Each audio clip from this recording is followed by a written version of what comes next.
สกายคนเก่ง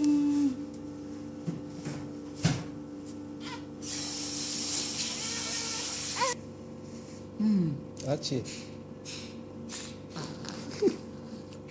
เอานอนตลอดเลยกินนมแน่นอนทำข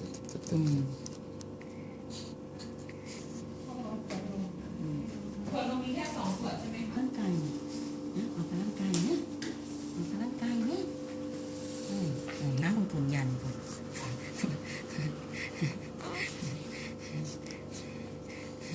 เอ้วไปไว้ไม่ไหวนี่น้ำเมียอยู่บ้านนี่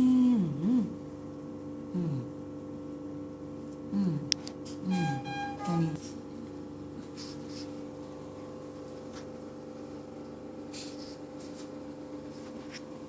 เดี๋ยวนี้มาช่วยอาบจะก่อนเลย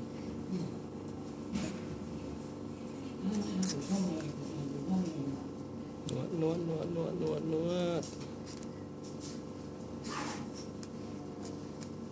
ยเรายังหมายว่าย่อมดูใต้ชิ้น นั่นนะมาดูนมเพื่อนกัน จะเท่ต่อนม